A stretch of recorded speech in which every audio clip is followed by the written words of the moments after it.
So hi guys, welcome back with a session जिसमें आज हम लोग 12 अप्रैल के द हिंदू न्यूज़पेपर का एनालिसिस करेंगे। ये वीडियो रिकॉर्डेड जाएगा और थोड़ा डिले होगा, reason being due to some classes, that's why हम लोग लाइव नहीं कर पाए ऑन 12। तो we start the analysis without wasting any time. We start the analysis.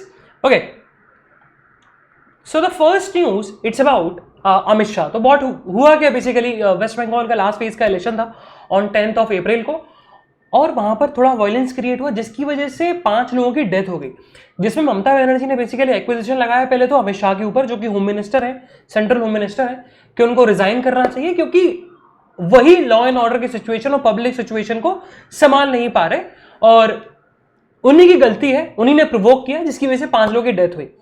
फिर अमित शाह का बेसिकली स्टेटमेंट आया। अमित शाह ने बोला कि ये घेराव करके है, सीएम का घेराव है बीजेपी की तरफ। उन्होंने स्टेटमेंट बोला, सिंपल सा स्टेटमेंट बोला, पॉलिटिकल स्टेटमेंट बोला, घेराव है हमारी तरफ, हमारी बीजेपी की तरफ, क्योंकि उनको डर लग रहा है कि इस इलेक्शन में हम लोग हार जाएंगे। और ममता ने ही प्रोवोक किया था लोगों को, जिसकी वजह से लोग वायलेंट हो गए और 5 लोगों की डेथ हो गई। So this is political news जो कि फ्रंट पेज पे आई, लेकिन हमारे लिए इंपॉर्टेंट इस वजह से हो जाती है क्योंकि वेस्ट बंगाल में अभी इलेक्शंस चल रहे हैं, उसका रिजल्ट आने वाला है और बहुत इंटरेस्टिंग वी होप कि रिजल्ट आए। एंड द सेकंड न्यूज जो हमारे लिए इंपॉर्टेंट है, it's about D escalation policy. So China ने खुद बोला है कि जो हम लोग डी एस्केलेट हो रहे हैं बॉर्डर से, इंडिया भी डी एस्केलेट हो रहा है, चाइना भी डी एस्केलेट हो रहा है, तो उसका कोई पॉजिटिव रिस्पॉन्स आ रहा है, मतलब हम लोग पॉजिटिव की तरफ जा रहे हैं।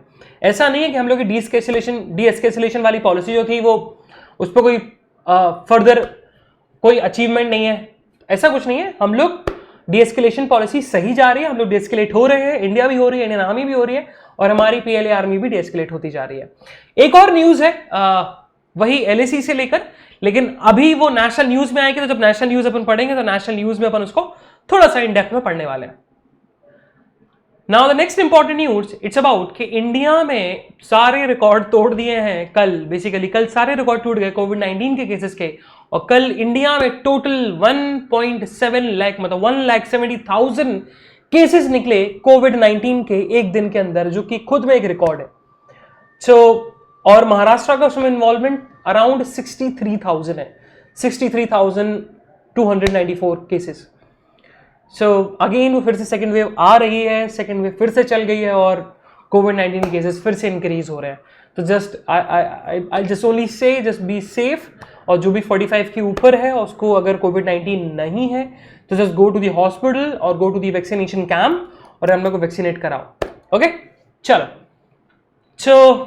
नेक्स्ट न्यूज, क्वार्टर की न्यूज आई। तो क्वार्टर में पता लगा कि जो इन्वेस्टमेंट था इंडिया में वो इन्वेस्टमेंट इंक्रीज हो गया।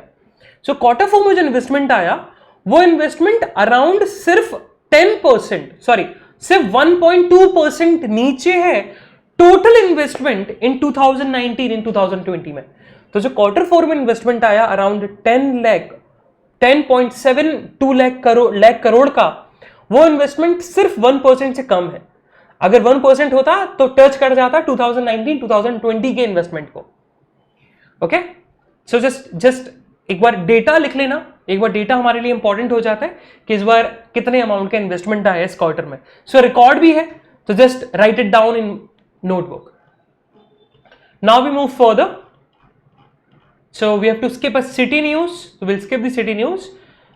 Yes, on the east page, northeast page, हमारे लिए इंपॉर्टेंट न्यूज हो जाती है from the east, from the Odisha state, and it's about the light house.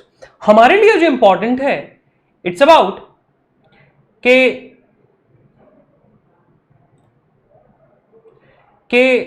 Flash point, basically flash point निकला light house in the Kendrapara coast. तो Kendrapara coast में, just wait for a while. Okay, Kendrapara post में, केंद्रपाड़ा एक basically coast है उड़ीसा में। उड़ीसा देखा जाए तो पूरा ईस्ट साइड से पूरा कोस्टल एरिया लगता है। केंद्रपाड़ा एक जगह है वहां पर, तो केंद्रपाड़ा में एक लाइट हाउस है, false lighthouse. False lighthouse India का सबसे रनिंग लाइट हाउस है, सबसे ओल्डेस्ट रनिंग लाइट हाउस है। हमारे लिए वो इंपॉर्टेंट हो जाता है। हमारे लिए इंपॉर्टेंट है 180 year old False Point is the oldest functional tower in India. Okay, और वहीं वहां की गवर्नमेंट और वहां के रिसर्चर्स ने बोला है कि इस लाइट हाउस के पास पोटेंशियल है कि टूरिस्ट को अट्रैक्ट कर सकता है और एक टूरिज्म स्पॉट बन सकता है उड़ीसा में। Now we move further. So yes, Telangana एक तरीके से एक एग्जीक्यूटिव ऑर्डर लेके आई और उस एग्जीक्यूटिव ऑर्डर में बताया कि अगर कोई कोविड-19 के रूल्स एंड रेगुलेशंस को और ऑर्डर को फॉलो नहीं करता है तो हम लोग एक यूनिफॉर्म फाइन लेके आए हैं कि अगर वो वायलेशन करते हैं कोविड-19 के रूल्स एंड रेगुलेशंस को, उनको फाइन देना पड़ेगा 1000 रुपीज का। Okay, now we move further to our editorial page. तो एडिटोरियल में हमारे पास दो एडिटोरियल इंपॉर्टेंट है। One is about the wrong shots, so don't get confuse, not about the vaccine, so it's about the election commission. इसको अपन पढ़ेंगे। And the second editorial जो कि हमारे लिए बहुत ज्यादा इंपॉर्टेंट है, so just I advise you कि just go through the editorial, जो भी इंपॉर्टेंट पॉइंट्स लगे वो एक जगह लिख लेना, हम लोग उसका ओवरव्यू लेने वाले हैं। And the second editorial is about the personal data protection bill. इसको अपन पूरा इन डेप्थ में डिस्कस करेंगे, इसके क्या इश्यूज हैं वो भी अपन देखेंगे। Okay, now the first editorial it's about the wrong shot. तो रॉन्ग शॉट जो हमने फर्स्ट पेज पे न्यूज पढ़ी कि 5 लोगों की डेथ हो गई क्योंकि वहां पर वायलेंस हुआ था, लास्ट फेज का इलेक्शन था वेस्ट बंगाल में। और वेस्ट बंगाल की अपन ने हमेशा न्यूज सुनी है कि वेस्ट बंगाल हमेशा से वेस्ट बंगाल की जो पॉलिटिक्स रही है बहुत ज्यादा वायलेंट रही है। इसी को लेकर ऑथर ने ये एडिटोरियल लिखा। तो सबसे पहले उन्होंने यही बताया कि एक्विजिशन पहले ममता बनर्जी ने अमित शाह के ऊपर लगाए, देन अमित शाह ने एक्विजिशन लगाया ममता बनर्जी के ऊपर। लेकिन जो हमारे लिए इंपॉर्टेंट चीज हो जाती है वो है इलेक्शन कमीशन का रोल। इलेक्शन कमीशन के रोल की बात करें तो इलेक्शन कमीशन ने कुछ ऐसे रिजिड स्टेप नहीं लिए, क्योंकि जब से इलेक्शन की वेव आई है वेस्ट बंगाल में कुछ ना कुछ वायलेंस की न्यूज आती रहती है डेली। किसी की डेथ हुई, कोई इंजर्ड हो गया, और ममता बनर्जी जो कि खुद चीफ मिनिस्टर है वेस्ट बंगाल में वो तक इंजर्ड हुई है। तो इलेक्शन कमीशन को कुछ रिजिड स्टेप लेने चाहिए थे कि ये जो वायलेंस की सिचुएशन क्रिएट हुई वेस्ट बंगाल के स्टेट में उसको कंट्रोल किया जा सके, लेकिन इलेक्शन कमीशन फेल हो गई वो रिजिड स्टेप लेने में। देन ऑथर टॉक्स अबाउट कि इलेक्शन कमीशन ने ऐसा नहीं कि इलेक्शन कमीशन ने कोई स्टेप लिया नहीं, इलेक्शन कमीशन ने बेसिकली बहुत ज्यादा रीडिप्लॉय किए थे पुलिस और पैरामिलिट्री फोर्सेस वेस्ट बंगाल में कि वायलेंस ना हो। लेकिन जैसे ही इन्होंने रीडिप्लॉयमेंट इंक्रीज किया वायलेंस भी इंक्रीज हो गए वेस्ट बंगाल में। तो बेसिकली ये फेलियर बताता है इलेक्शन कमीशन का कि इलेक्शन कमीशन कैसे कंट्रोल नहीं कर पाई वेस्ट बंगाल के इलेक्शन में जो वायलेंस हुआ। तो अब देखा जाए तो ऑथर ने फिर एक और पॉइंट दिया कि प्राइम मिनिस्टर खुद इन्वॉल्व हो गए वेस्ट बंगाल के इलेक्शन में, जिससे इलेक्शन कमीशन खुल के काम नहीं कर पाई क्योंकि प्राइम मिनिस्टर खुद इन्वॉल्व थे। एंड इलेक्शन कमीशन की बात करें तो जब नरेंद्र मोदी, उन्होंने ऑथर ने बताया कि जब नरेंद्र मोदी खुद चीफ मिनिस्टर थे गुजरात के, जब पहले खुद चीफ मिनिस्टर थे गुजरात के, तो उन्होंने खुद बोला था कि इलेक्शन कमीशन बायस्ड होकर काम करती है। जैसे अभी एलिगेशन लगा रही है ममता बनर्जी ने भी एलिगेशन लगाया था कि इलेक्शन कमीशन बायस्ड होकर काम करती है, सेंट्रल गवर्नमेंट को फेवर करती है, स्टेट गवर्नमेंट की अपोजिशन में खड़ी होती है। और वो एलिगेशन ये पहली बार नहीं, ममता बनर्जी पहली बार लगा रही है, उन्होंने बहुत बार एलिगेशन लगाए और नरेंद्र मोदी ने खुद लगाए थे जब वो गुजरात के चीफ मिनिस्टर थे। तो इलेक्शन कमीशन ने वैसे ही एक इमेज क्रिएट करी है, एक इंडिपेंडेंट बॉडी की इमेज क्रिएट करी है, और इलेक्शन कमीशन एक कॉन्स्टिट्यूशनल बॉडी है। तो अकॉर्डिंग टू द ऑथर कहना चाहते हैं कि इलेक्शन कमीशन की जो इमेज है वो इमेज खराब ना हो कुछ ऐसे इलेक्शंस की वजह से, कुछ छोटे मोटे गलतियों की वजह से। Now we move further. So it's about the personal data protection bill matters. So what happened? तो बेसिकली अभी ऑथर ने बताया कि अगर कोविड-19 की सिचुएशन दिखे तो कोविड-19 की सिचुएशन में लोग बाहर निकलना बंद हो गए, लेकिन लोगों ने शॉपिंग करी, लोगों ने ऑनलाइन शॉपिंग करी, डिजिटल इकोनॉमी पे ज्यादा फोकस करने लगे।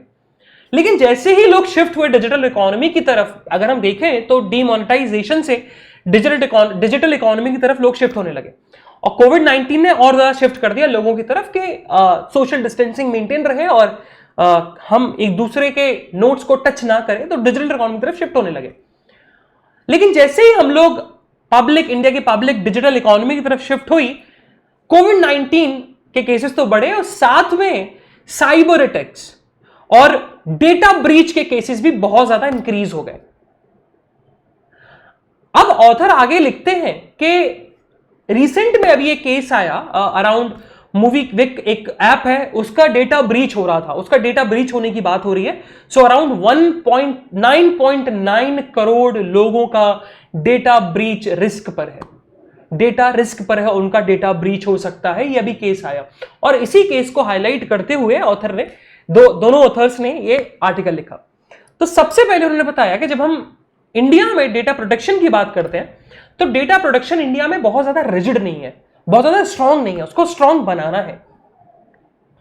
अब ऑथर ने क्वेश्चन में यही लिखा है, जो ऑथर का जो मेन क्वेश्चन है कि उस क्वेश्चन के बेसिस पर उन्होंने जो आर्टिकल लिखा है, उस एडिटोरियल लिखा है, जो उनका क्वेश्चन है how can the bill protect users interest in the digital economy, कि बिल कैसे, जो अभी बिल आने वाला है डेटा प्रोटेक्शन बिल, और अभी ज्वाइंट पार्लियामेंट्री कमेटी के पास है, अभी प्रेजेंट किया जाएगा उसको लोकसभा में मॉनसून सेशन में, अभी हम उसको डिस्कस करेंगे। तो वो कैसे लोगों को, यूजर्स के डेटा को सेफगार्ड कर सकता है डिजिटल इकोनॉमी के इस पीरियड में, इस वर्ल्ड में। अब आगे सबसे पहले बताया कि अभी हम बात करें तो अभी हमारा बिल्कुल डेटा प्रोटेक्शन जो है लॉ है वो बिल्कुल भी रिजिड नहीं है, बहुत ज्यादा उसमें लूपहोल्स हैं और बहुत सारे लोग उस डेटा ब्रीच को यूज कर सकते हैं। अभी हम बात करें तो हमारा जो डेटा प्रोटेक्शन है, डेटा लॉ है कि डेटा यूजर्स के डेटा को कैसे प्रोटेक्ट किया जाए, वो रेगुलेट होता है इंफॉर्मेशन टेक्नोलॉजी एक्ट 2000 से। और इंफॉर्मेशन टेक्नोलॉजी एक्ट 2000 में सिर्फ प्राइवेट एंटिटीज को इंक्लूड किया गया कि प्राइवेट एंटिटीज डेटा ब्रीच नहीं करेंगी, मतलब गवर्नमेंट एजेंसीज डेटा ब्रीच कर सकती हैं। एंड दूसरा जो सबसे मेजर इशू है इंफॉर्मेशन टेक्नोलॉजी एक्ट 2000 के साथ, वो ये है कि ये फोकस करता है बेसिकली डेटा प्रोटेक्शन के ऊपर, लेकिन लोगों की प्राइवेसी ब्रीच हो रही है उनको उससे फर्क नहीं पड़ता, बस डेटा प्रोटेक्शन पे ब्रीच करता है कि डेटा प्रोटेक्शन को कैसे सेफगार्ड किया जाए, उससे फोकस नहीं करता कि अगर लोगों की अगर प्राइवेसी ब्रीच हुए तो उनको क्या रेमेडी मिलनी चाहिए। नाउ व्हाट हैपेंड, अब ऑथर ने बताया कि अगर हम जब प्राइवेसी की बात करते हैं तो प्राइवेसी लाइमलाइट में आया था आफ्टर दी जस्टिस पुट्टुसामी केस के बाद, जिस केस में राइट टू प्राइवेसी को फंडामेंटल राइट बताया गया, और उसके बाद धीरे धीरे हम लोग डेटा प्रोटेक्शन लॉ की तरफ जाने लगे कि इंडिया में डेटा प्रोटेक्शन लॉ होना चाहिए, क्योंकि सबसे पहले उसी केस में बात करी गई। और फिर गवर्नमेंट ने एक कमेटी फॉर्म करी, उस कमेटी के जो हेड थे बी.एन. श्रीकृष्णा कमेटी, और बी.एन. श्रीकृष्णा कमेटी ने बेसिकली एक बिल को फॉर्मुलेट किया और बिल के कुछ स्पेसिफिक प्रोविजंस ऑथर ने समझाए हैं। वो स्पेसिफिक प्रोविजंस अपन समझते हैं वो है क्या। द फर्स्ट थिंग इज, जो इंफॉर्मेशन टेक्नोलॉजी एक्ट में जो लूपहोल था कि सिर्फ प्राइवेट एंटिटीज इंक्लूड है, गवर्नमेंट यूजर्स इंक्लूड नहीं है, गवर्नमेंट एजेंसीज इंक्लूड नहीं है, तो सबसे पहले इस बिल में दोनों को इंक्लूड किया गया, प्राइवेट एंटिटीज के साथ साथ गवर्नमेंट एंटिटीज को भी डाला गया कि इस लॉ में इन लोगों को भी रेगुलेट किया जाएगा।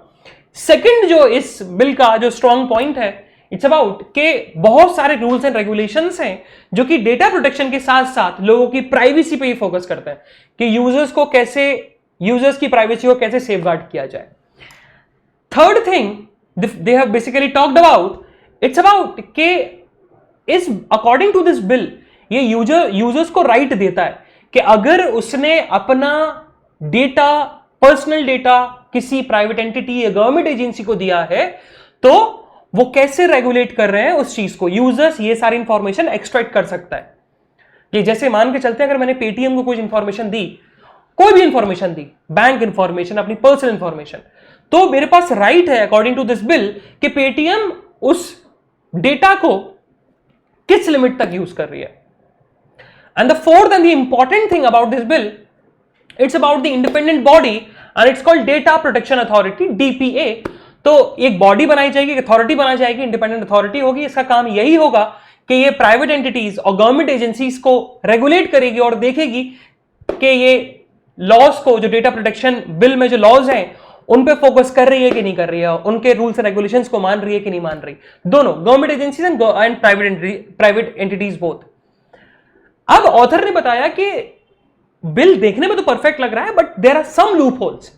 सबसे पहले उन्होंने लूपहोल्स बताए कि इस बिल में बहुत सारे एक्सेप्शंस हैं। पहला एक्सेप्शन जो कि उन्होंने बताया क्लॉज 35 में, जो बिल का क्लॉज 35 बताता है कि ये गवर्नमेंट एजेंसीज को एग्जेम्प्ट करता है। अगर कोई गवर्नमेंट एजेंसी को एग्जेम्प्ट करना है इस लॉ से तो अंडर दी क्लॉज 35 कोई भी सेंट्रल गवर्नमेंट की एजेंसी एग्जेम्प्ट हो सकती है और वो डेटा प्रोटेक्शन लॉ के अंडर नहीं आएगी। And the second loop hole, it's about the DPA. उन्होंने बताया कि डीपीए एक इंडिपेंडेंट रेगुलेटर है और वो पता नहीं कितना इफेक्टिव हो, इतना अभी किसी को नहीं पता डीपीए के बारे में। हो सकता है बिल्कुल इफेक्टिव ना हो सकता है प्राइवेट एंटिटीज के साथ वो under the table tie up कर ले। तो there are certain issues with the bill जो हमने दो अपन ने पढ़े। ऑथर ने बताया कि अभी हम देखें तो अभी बहुत सारे, ऐसा नहीं है कि अभी ये बिल फाइनल हो चुका है, इस बिल में अभी 86 अमेंडमेंट्स पेंडिंग पड़े हुए हैं। हो सकता है कि 86 अमेंडमेंट से कुछ ऐसे अमेंडमेंट्स हो जिसमें इन एक्सेप्शंस को और डीपीए को और ज्यादा स्ट्रॉन्ग किया जाए और इस बिल को प्रेजेंट किया जाएगा अभी मॉनसून सेशन में। लेट्स सी ये बिल मॉनसून सेशन में पास होता है कि नहीं, देखते हैं। तो ये basically it's about the data protection, तो जस्ट रीड इट केयरफुली और बहुत सारी चीजें आपकी क्लियर होंगी इसमें। Okay, now we are moving further to our national news. तो हमने एक फ्रंट पेज पे न्यूज पढ़ी थी, इट्स अबाउट द डी-एस्केलेशन, तो उसी से रिलेटेड न्यूज है। सो पोंगोंग सो लेक में हुआ क्या कि डी-एस्केलेट तो हो गए कि पोंगोंग सो में ना चाइना आर्मी आएगी, चाइना की पहले आर्मी आएगी, ना ही इंडियन आर्मी आएगी, बट इंडियन आर्मी ने मना कर दिया है वहां के नेटिव्स को और वहां के जो रेसिडेंट्स हैं, पोंगोंग सो लेक में जो रेसिडेंट्स रहते हैं आसपास, कि आप यहां पर कैटल को ग्रेजिंग कराने के लिए नहीं आ सकते। अभी तो नहीं आ सकते, अभी उन पर रोक लगा दी गई है। ओके, तो आर्मी ने बेसिकली वहां पर एक्सेस को रिस्ट्रिक्ट कर दिया है कि आप वहां पर एक्सेस नहीं कर सकते अभी। Now we move further, so it's about the high court. तो कैलकाटा हाई कोर्ट ने कल एक जजमेंट दिया और एक बहुत इंपॉर्टेंट जजमेंट था, एंड इट्स अबाउट दी सम्मान पेंशन। तो सम्मान पेंशन बेसिकली जो फ्रीडम फाइटर्स होते हैं, तो फ्रीडम फाइटर्स के फैमिली मेंबर्स को मिलता था ये सम्मान पेंशन, कि उनके जो फैमिली है वो फैमिली रन करती रहे, क्योंकि वो फ्रीडम फाइटर रहे और हमें इंडिया के स्ट्रगल में उनका इन्वॉल्वमेंट था। अभी कलकत्ता हाईकोर्ट ने जजमेंट दिया और बोला कि पेंशन, जो सम्मान पेंशन है, वो सम्मान पेंशन में पेंशन आप डाइवोर्स डॉटर को भी दे सकते हो, जो फ्रीडम फाइटर्स की डाइवोर्स डॉटर है उनको भी पेंशन मिलेगी, और साथ साथ जो उसकी विडोड वाइफ है उनको भी मिलेगी। दोनों both entities are entitled for pension under the Samman pension scheme.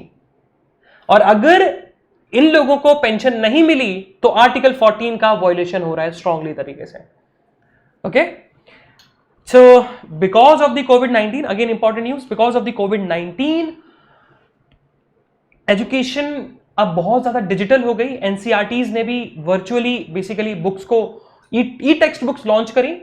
अब ई टेक्स्ट बुक के साथ इशू ये है कि इतनी ज्यादा क्लियर नहीं है, लेकिन जो लोग वर्चुअली इंपेयर्ड है, जिन लोगों को कम दिखता है, जिन लोगों को दिक्कत है दिखने में, तो उनको बहुत ज्यादा रीडिंग में दिक्कत आ रही है अकॉर्डिंग टू दी डेटा। एक डेटा आया तो बताया गया कि around 60% of the NCERT chapters are totally और पार्शली इनएक्सेसिबल, कि उनको एक्सेस नहीं कर सकते क्योंकि स्क्रीन जो है, स्क्रीन रीड ही नहीं कर पा रही उन पेजेस को। तो एनसीईआरटी का सबसे बड़ा फॉल्ट है, गवर्नमेंट को और ये सही करना चाहिए, और जो विजुअली इंपेयर्ड है उनके लिए भी कुछ ऐसा सिस्टम लाना चाहिए कि विजुअली इंपेयर्ड पीछे ना हो जाए इस कोविड-19 की सिचुएशन में। Now we are moving further. So what happened, तो कल एक फॉरेनर थे, एक नॉट फॉरेनर, बेसिकली एनआरसी जब आया था 2019 में, और एनआरसी से बहुत सारे लोगों को बाहर किया गया था, लिस्ट से बाहर किया गया था कि they are not Indian citizen.